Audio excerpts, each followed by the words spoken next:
Friends, welcome to the channel. आज का हमारा टॉपिक है from the cardiovascular system that is cardiac cycle. And because it is a cycle it consist of series of events one after another, है ना। तो एक भी event अगर आपका मिस हो गया so you will find it difficult to understand the topic, so please listen to it carefully. So let us start. Now first we come to the definition.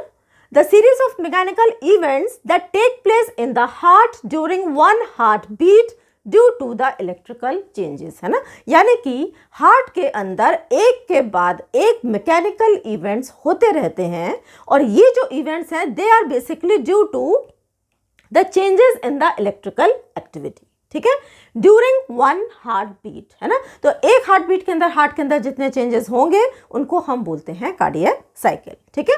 तो हम ऐसा भी बोल सकते हैं कि हार्ट के अंदर दो तरीके के इवेंट्स चलते रहते हैं। One is the electrical event which is in the form of a wave PQRS and T, जिसको कि हम ECG बोलते हैं।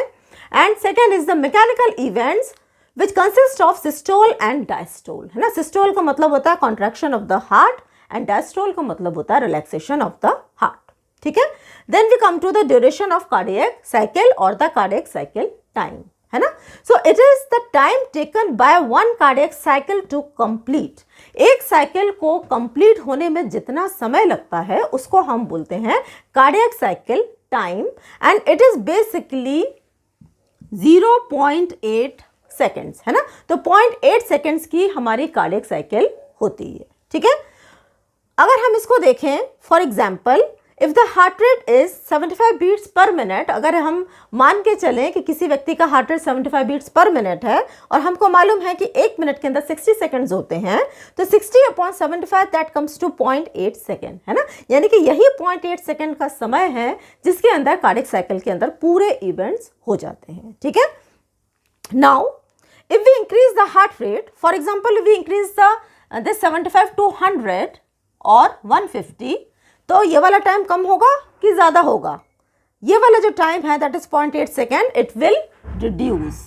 तो इससे क्या समझ में आ रहा है? इससे हमको ये समझ में आ रहा है कि cardiac cycle time is inversely proportional to heart rate. यानी कि अगर हार्ट रेट बढ़ेगी तो कार्डियक साइकिल टाइम कम होगी, अगर हार्ट रेट कम होगी तो कार्डियक साइकिल टाइम बढ़ेगी। Now let us study the events of cardiac cycle.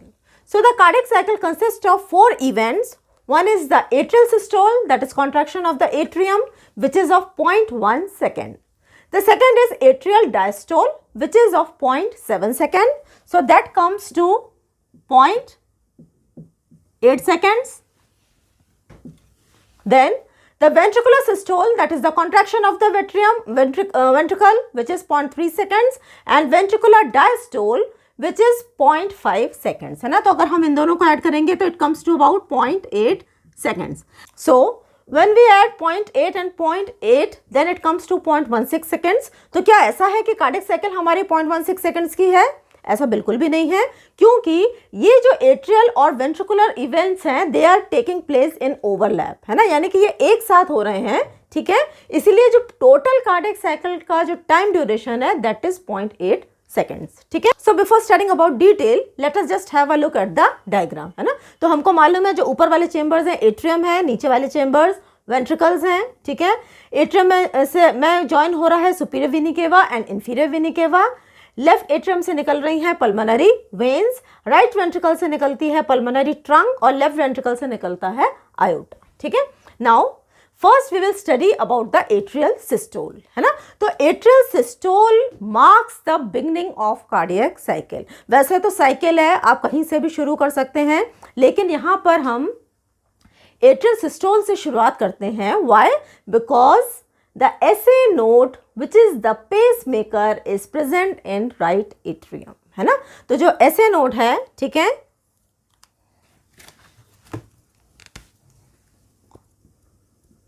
This is SA node which is called the pacemaker और ये राइट एट्रियम में है ना। तो सबसे पहले जो इम्पल्सेस हैं ये SA नोड से शुरू होती हैं और यहाँ से impulses they reach the AV node somewhere here. इसके पीछे होगा ये, यहाँ बना देते हैं अपन AV नोड, ठीक है। तो जब इम्पल्सेस ऐसे नोड से एवी नोड पे जाती हैं, it causes the contraction of the atrium, है ना। तो अब क्या हो रहा है, जैसा कि नाम से समझ में आ रहा है, इस फेज में क्या हो रहा है, atrium are contracting and they are pumping the blood to the ventricles, है ना। तो हम इसको कॉन्ट्रैक्शन को कैसा शो करें, this is the contraction of the atrium, है ना। जब एट्रियम कॉन्ट्रैक्ट करेंगे तो ब्लड क्या होगा, ब्लड वेंट्रिकल्स के अंदर फिल होगा, ठीक है। अब from the right atrium the blood goes to right ventricle, from the left atrium the blood goes to left ventricle, है ना। तो यहां पे कोई प्रॉब्लम नहीं है, ठीक है। अब यहां पे एक बहुत इंपॉर्टेंट बात है जो कि समझने की है, that is 80% of the blood already is present in ventricles, है ना। तो ऐसा नहीं है कि जब एट्रियल सिस्टोल होगा तभी वेंट्रिकल्स के अंदर फिलिंग होगी, ऐसा बिल्कुल भी नहीं है। पहले से थोड़ा बहुत ब्लड वेंट्रिकल्स के अंदर भरा रहता है, ठीक है, और थोड़ा बहुत नहीं, इट इज अबाउट 80%.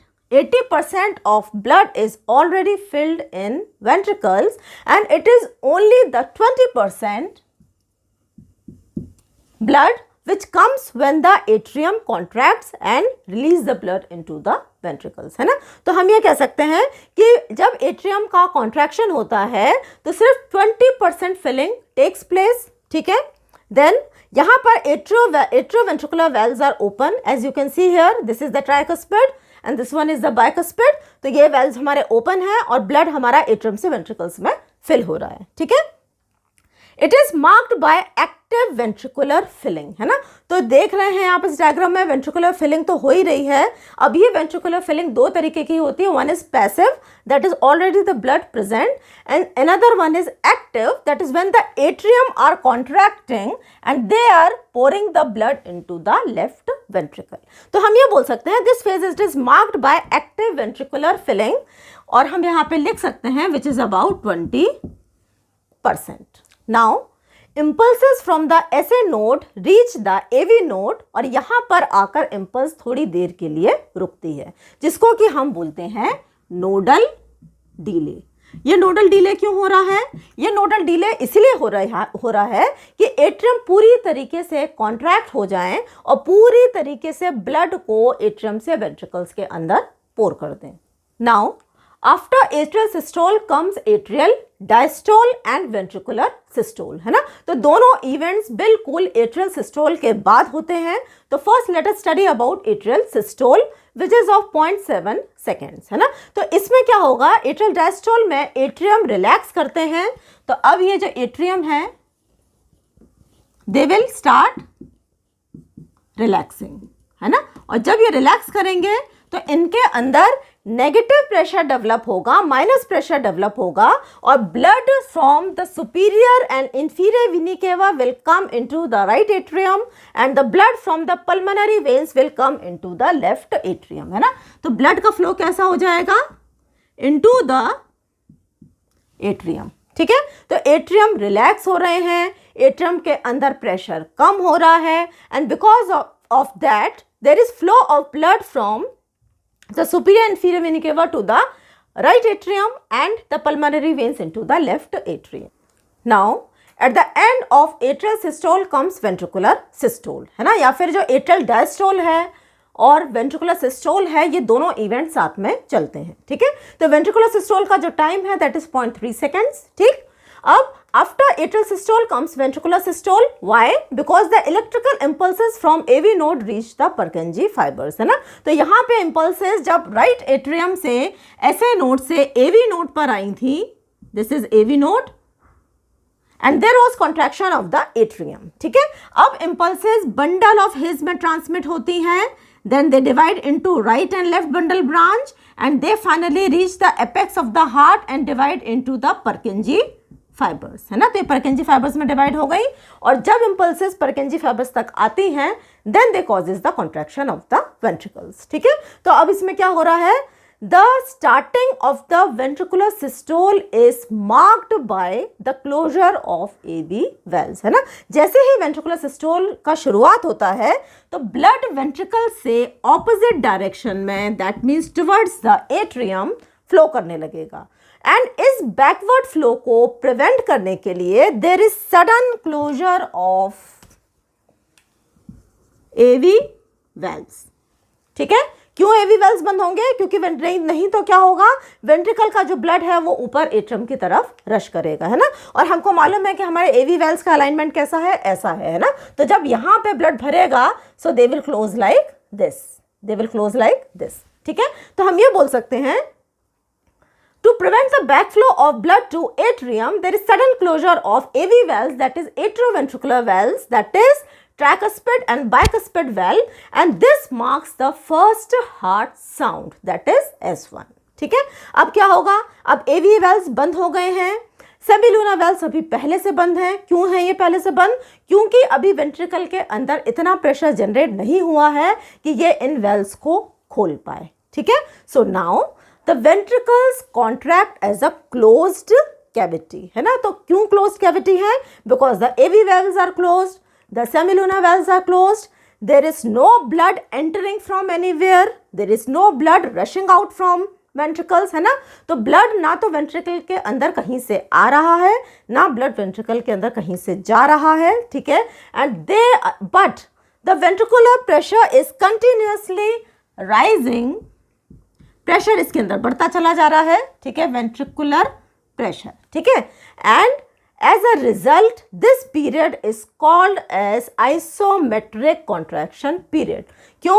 क्योंकि आइसो का मतलब होता है सेम एंड वॉल्यूमेट्रिक यानी सेम वॉल्यूम, है ना। तो क्योंकि वेंट्रिकल्स के अंदर जितना ब्लड है उसका वॉल्यूम सेम है, इसलिए हम इस पीरियड को आइसोमेट्रिक कॉन्ट्रैक्शन पीरियड कहते हैं, विच इज अबाउट 0.05 सेकेंड्स। ठीक है, अब क्या होगा, अब एक समय ऐसा आएगा कि वेंट्रिकल के अंदर बहुत ज़्यादा प्रेशर हो जाएगा। कितना प्रेशर हो जाएगा?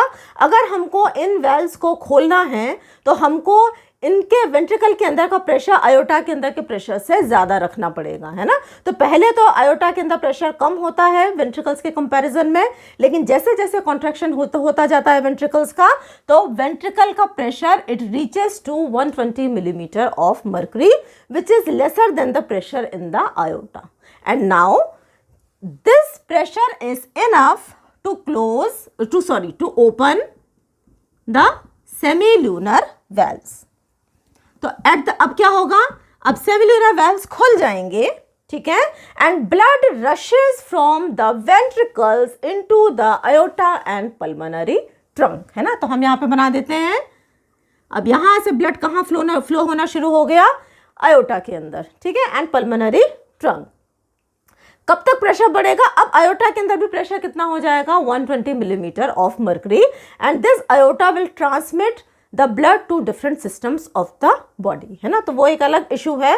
यहाँ पर अभी हम ये कहना चाह रहे हैं कि जब ये ब्लड वेंट्रिकल से आयोटा में जाएगा तो जो पहला फेज होगा इसका ब्लड का, rush of blood will be very fast, है ना। तो हम ये बोल सकते हैं at the end of isometric contraction period, ventricular pressure continuously increases, then the pressure in the aorta and the pulmonary trunk and semilunar valves open, जैसा कि अपन ने अभी पढ़ा। Then the blood rushes rapidly from the ventricles to the atrium and 70% of ventricular emptying take place, है ना। तो जो पहला फेज है, इस फेज को हम बोलते हैं इजेक्शन फेज या फिर इजेक्शन पीरियड। कौन सा पीरियड?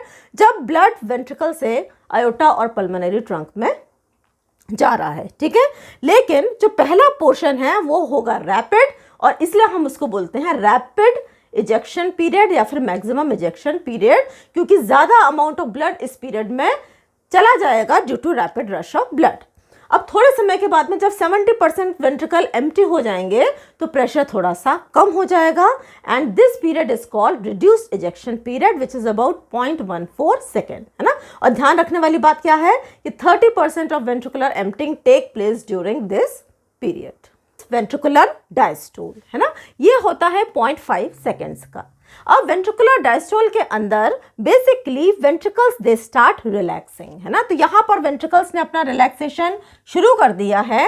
वेंट्रिकल का प्रेशर धीरे धीरे कम होने लगेगा, लेकिन एकदम से कम नहीं होगा, है ना। इसके प्रेशर को कम होने में थोड़ा सा वक्त लगेगा।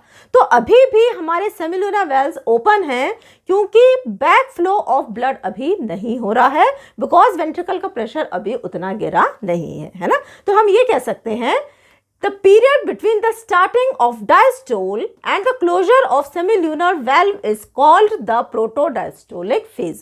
तो कौन सा फेज? वो फेज जिसमें वेंट्रिकल्स का रिलैक्सेशन शुरू हो गया है, लेकिन अभी इतना प्रेशर कम नहीं हुआ है कि जो सेमिलुनर वेल्व्स हैं वो बंद हो जाए, है ना. तो अभी बैक फ्लो ऑफ ब्लड नहीं हो रहा है. ठीक है, इस फेज को हम बोलते हैं protodiastolic phase which is of 0.04 seconds. ठीक है, अब इसके एंड में क्या होगा? प्रोटोडायस्टोलिक फेज के एंड में वेंट्रिकल का pressure it continues to fall, है ना, और ये प्रेशर इतना कम हो जाएगा, आयोटा और पल्मोनरी ट्रंक के प्रेशर से कम हो जाएगा, और ब्लड पल्मोनरी ट्रंक से वापस राइट वेंट्रिकल में और आयोटा से वापस लेफ्ट वेंट्रिकल में फ्लो करने लगेगा. ठीक है, और इस बैक फ्लो को प्रिवेंट करने के लिए there will be sudden closure of semilunar valves, and this closure of semilunar valves marks the second heart sound.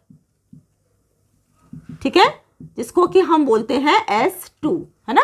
तो जो हमारी फर्स्ट हार्ट साउंड आई थी that was due to the closure of AV valves.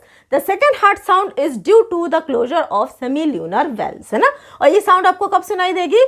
It occur at the end of protodiastolic phase. ठीक है, अब क्या होगा? AV valves are closed, semilunar valves are also closed, and ventricles are continuously relaxing, है ना. तो ventricles relax करते जा रहे हैं, ventricle का प्रेशर और कम होता जा रहा है, the pressure continues to fall. Blood कहीं से आ नहीं रहा वेंट्रिकल्स में, ब्लड कहीं वेंट्रिकल से जा नहीं रहा, है ना. So the volume of the blood remains the same but the ventricle pressure continues to fall. इस पीरियड को हम बोलते हैं isovolumetric relaxation period which is of about 0.08 second, है ना. तो इसमें बेसिकली क्या हो रहा है? Ventricles are relaxing as a closed unit. जैसा कि हमने आइसोमेट्रिक कॉन्ट्रैक्शन पीरियड में देखा था, ventricles they were contracting as a closed unit. यहाँ पर फर्क सिर्फ कितना है, क्या है कि वेंट्रिकल्स यहाँ पे रिलैक्स हो रहे हैं, है ना. बाकी जो वॉल्यूम ऑफ द ब्लड है इट इज द सेम. ठीक है, AV valves are still closed and ventricular volume remains the same but the pressure continues to fall, है ना. अब क्या होगा? अब इसके एंड में, यानी कि जब वेंट्रिकल्स के अंदर बहुत ज़्यादा प्रेशर की कमी हो जाएगी, कितना कम हो जाएगा? एट्रियम से कम हो जाएगा, then the AV valves will open, है ना. अब AV valves खुल जाएंगे and the blood rushes from atrium to ventricles, है ना. तो अब ब्लड तेजी से एट्रियम से वेंट्रिकल्स की तरफ फ्लो होने लगेगा, क्योंकि वेंट्रिकल के अंदर एट्रियम के कंपैरिजन में प्रेशर बहुत कम है ना. तो this marks the first rapid filling phase, या फिर हम इसको बोल सकते हैं फर्स्ट रैपिड इनफ्लो फेज. ठीक है, ये फेज होता है 0.113 सेकेंड्स का, एंड इस फेज में बेसिकली AV valves ओपन हो जाते हैं जैसा कि अभी बताया, and blood rushes into the ventricles producing third heart sound S3. ठीक है, तो जो थर्ड हार्ट साउंड क्यों प्रोड्यूस हो रही है? It is due to the rapid rush of blood from the atrium to ventricles. ठीक है, अब क्या होगा? सेकेंड फेज है that is the diastasis and slow filling और इनफ्लो फेज, है ना. ये होती है 0.167 की. तो अगर आप इन तीन फेज को कंपेयर करेंगे तो ये सबसे लॉन्गेस्ट फेज है, लेकिन जो फिलिंग होगी वेंट्रिकल्स की इस फेज में सबसे कम होती है. ठीक है, इसके बाद आती है लास्ट रैपिड फिलिंग फेज या फिर लास्ट इनफ्लो फेज, और इसके अंदर ये होती है हमारी 0.100 सेकेंड्स की. तो कायदे से तो ये वाली जो फिलिंग है, क्योंकि ये थर्ड फेज हो गया फिलिंग का, तो इसकी जो स्पीड है वो और कम होनी चाहिए, है ना. वेंट्रिकल की फिलिंग और कम होनी चाहिए, लेकिन ऐसा नहीं होता. यहाँ पर वेंट्रिकल की जो फिलिंग है ये बढ़ जाती है. Why? Because this phase coincides with the atrial systole. तो यहाँ पर अब क्या हो रहा है? यहाँ पर एट्रियम ने कॉन्ट्रैक्शन शुरू कर दिया, और जो बचा खुचा ब्लड था एट्रियम के अंदर वो हमारे वेंट्रिकल्स के अंदर इसने पंप कर दिया. कितना ब्लड पंप किया इसने? हमने स्टार्टिंग ऑफ द साइकिल में पढ़ा था 20%. ठीक है, so 20% of the blood it goes into the ventricles, and due to the rapid rush of blood, एक बार फिर से ब्लड के जो फ्लो में तेजी आ गई है. Why? Because of the contraction of atrium it produces the fourth heart sound. Fourth heart sound जिसको कि हम S4 बोलते हैं, है ना. ये फोर्थ हार्ट साउंड प्रोड्यूस होती है। तो once we will again repeat, first heart sound is due to the closure of AV valves, second heart sound is due to the closure of semilunar valves, third heart sound is due to the rapid rush of blood from atrium to ventricles, and fourth heart sound is due to the rapid rush of blood from atrium to ventricles due to atrial systole. Now one very important thing, that the first and the second heart sound they can be heard with the help of a stethoscope, लेकिन जो third और fourth heart sound होती है उनको हम stethoscope से नहीं सुन सकते हैं, और उनको सुनने के लिए एक स्पेशल इंस्ट्रूमेंट आता है जिसको हम बोलते हैं फोनोकार्डियोग्राफ। ठीक है, so the third and fourth heart sound can be listen with the help of a phonocardiograph. ठीक, अब वेंट्रिकुलर डायस्टोल के एंड में there will be certain amount of blood which will be present in the ventricles, है ना। तो starting में हमने क्या पढ़ा था, पहले ही ऑलरेडी ही जब एट्रियम हमारे कॉन्ट्रैक्ट नहीं कर रहे हैं उसके बावजूद हमारे वेंट्रिकल्स के अंदर 80% ब्लड ऑलरेडी भरा रहता है, इसको हम बोलते हैं पैसिव वेंट्रिकुलर फिलिंग। ठीक है, तो पैसिव वेंट्रिकुलर फिलिंग से वेंट्रिकल्स के अंदर 80% ब्लड आता है, लेकिन जब एट्रियम कॉन्ट्रैक्ट करते हैं तो जो 20% ब्लड है it also comes into the ventricles, है ना। तो अब ये जो 20% है ये भी कहाँ आ गया, ये भी आ गया वेंट्रिकल्स में, है ना। लेकिन ये क्योंकि एट्रियम के कॉन्ट्रैक्शन की वजह से हो रहा है इसलिए हम इसको बोलते हैं एक्टिव वेंट्रिकुलर फिलिंग, है ना। तो active ventricular filling is basically due to atrial contraction. Okay,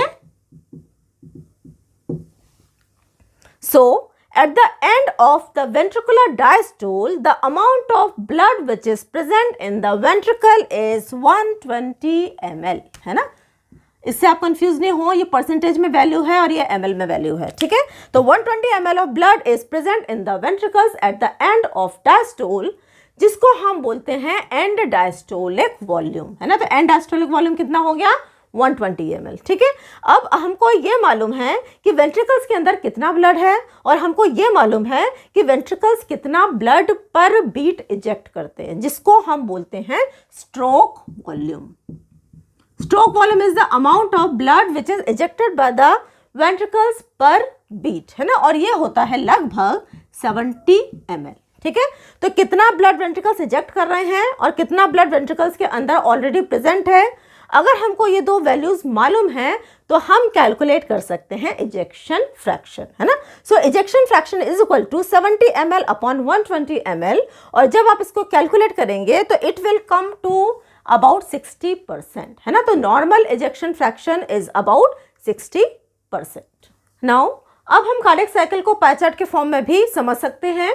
तो ये एक पाई चार्ट है, ठीक है। यहाँ पे जो अंदर वाले इवेंट्स है, अंदर वाला जो सर्कल है ये एट्रियल इवेंट्स को डिनोट करता है, और जो बाहर वाला सर्कल है it represents the ventricular events, है ना। तो यहाँ पर आप देख रहे हैं this one is the atrial systole, then the rest is the atrial diastole, है ना। यहाँ पर आप देख रहे हैं बाहर वाले सर्कल में ये जो रेड मार्क वाला पोर्शन है ये है वेंट्रिकुलर सिस्टोल, और ये जो खाली वाला पोर्शन है ये है वेंट्रिकुलर डायस्टोल।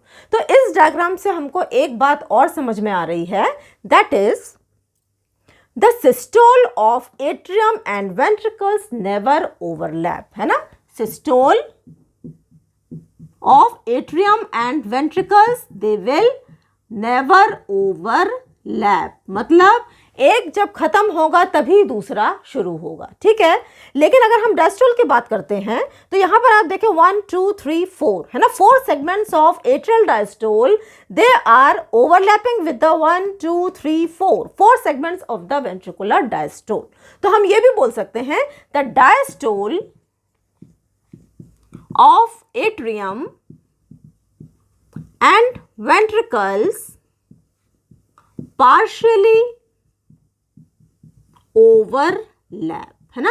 और जब ये पार्शियल ओवरलैप करते हैं, यानी कि जब एट्रियम भी डायस्टोल की अवस्था में है और वेंट्रिकल्स भी डायस्टोल की अवस्था में है, उस पीरियड को हम बोलते हैं जॉइंट डायस्टोल और complete diastole. So now let us conclude the topic by studying the विगर्स diagram, है ना। तो यहाँ पर आपको एक डायग्राम दिखाई दे रहा है और इसमें बहुत सारे प्रेशर एंड वॉल्यूम चेंजेस दिखाई दे रहे हैं। तो हम एक के बाद एक लेते हैं। जो ग्रीन कलर से हमने डिवीजन किया है, first is the atrial systole, second is the ventricular systole, third is the ventricular diastole, है ना। तो अब हम ईसीजी की बात करेंगे। ECG it is the record of the electrical activity of the heart marked by PQRST wave, है ना। पी वेव एट्रियल डिपोलराइजेशन को रिप्रेजेंट करती है, तो हमने यहाँ पे एट्रियल सिस्टोल में बना दिया पी वेव, ठीक है।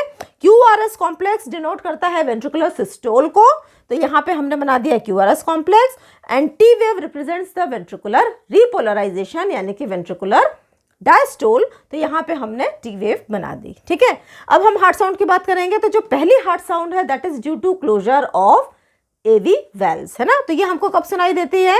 ये हमको सुनाई देती है जब एवी वेल्स अचानक से बंद होते हैं eight the end of atrial systole and at the beginning of ventricular systole, ठीक है।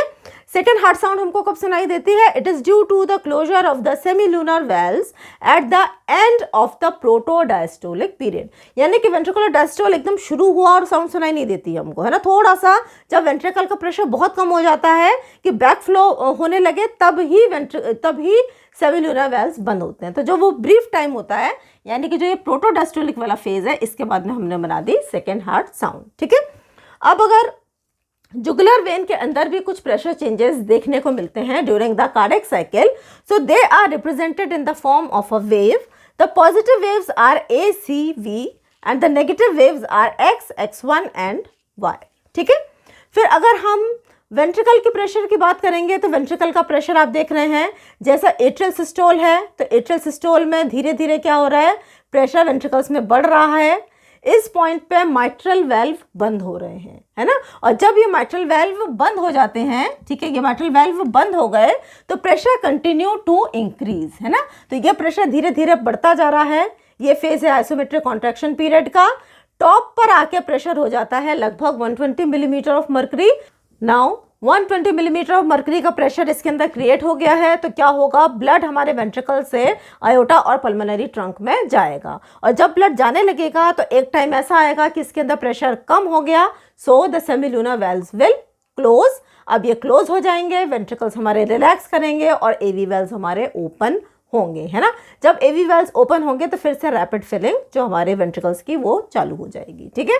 अब अगर हम वेंट्रिकुलर वॉल्यूम की बात करेंगे, तो वॉल्यूम में हम बिल्कुल क्या करेंगे, यहाँ पर हमारा प्रेशर बढ़ रहा है, तो यहाँ पे हम वॉल्यूम को क्या करेंगे, कम करेंगे, है ना। तो ये जो दोनों ग्राफ है हमारे, ये उल्टे चलेंगे, ठीक है।